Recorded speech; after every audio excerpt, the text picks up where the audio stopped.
আজকে শেয়ার করব সরস্বতী পুজোর স্পেশাল খাওয়া ভুনা খিচুড়ি আর পাঁচমিশালি সবজি।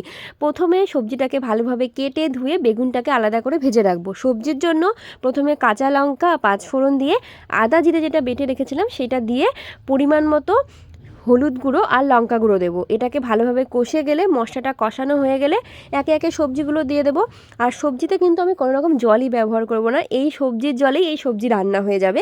কীভাবে হবে তার জন্য পুরো ভিডিওটা দেখতে হবে। সবজিটাকে এবার একটু আমি একদম লো ফ্লেমে ভালোভাবে সেদ্ধ হতে দেবো। তারপরে যে গোবিন্দভোগ চালটা নিয়েছিলাম সেটাকে ভালো করে ধুয়ে শুকোতে দেবো, যেন মানে চালটা আরও খুব ঝরঝরে হয়, তাহলে খিচুড়িটা কিন্তু খুব ঝরঝরেই হবে। তারপরে দেখো এই মানে কতখানি সবজি ছিল, কতটা পরিমাণ কমে গেল। এরপরে আমি দেবো লবণ। এই লবণটা দেওয়ার পরে আবার ঢেকে রাখবো। আর তোমরা দেখতেই পাচ্ছ লবণের জন্য কিন্তু কতটা জল বেরিয়েছিল, সেটা তোমরা পরে দেবে, তাহলে এরকমই হবে। আর এই জলে কিন্তু সবজিটা সেদ্ধ হয়ে যাবে। যেহেতু আমি ঢেকে ঢেকে রান্না করছিলাম, সবজিটা দেখো একদম সেদ্ধ হয়ে গেছে। এরপরে আমি গরম মশলা দিয়ে আমার এই রান্নাটা মানে এই সবজিটা আর কি নামিয়ে নেবো। কি তাড়াতাড়ি হয়ে গেল না? আর তোমরা এইভাবে করতে পারো, আশা করছি ভালো লাগবে। আর সবজিটা হওয়ার পরে এবার যেহেতু ভুনা খিচুড়িটা করব, তো সেই জন্য প্রথমে ঘি আর তেল দিয়ে ড্রাই ফ্রুটগুলোকে ভেজে নেব।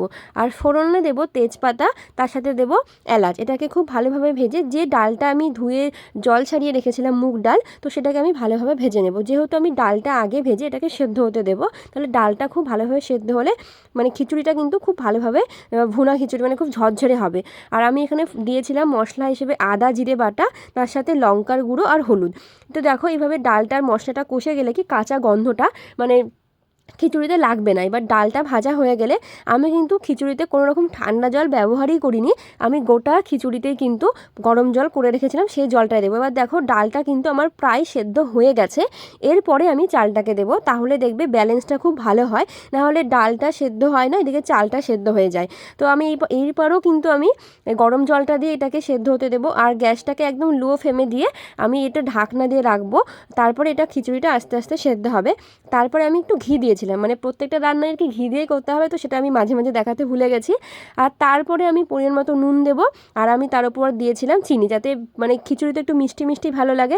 আর তোমরা দেখতেই পাচ্ছ কতটা ঝরঝরে কিন্তু হয়ে গেছে। আমার কিন্তু খিচুড়ি একদমই কমপ্লিট। সরস্বতী পুজোয় খিচুড়ি না হলে কিন্তু সরস্বতী পুজোটা ইনকমপ্লিট থাকে। তো তোমাদের কার কার বাড়িতে খিচুড়ি হয় সেটা কিন্তু অবশ্যই কমেন্টে জানিও। তো আমার দেখো খিচুড়ি, পাঁচমিশালি সবজি আর তার সাথে চাটনিও করেছিলাম, সবটাই কিন্তু কমপ্লিট।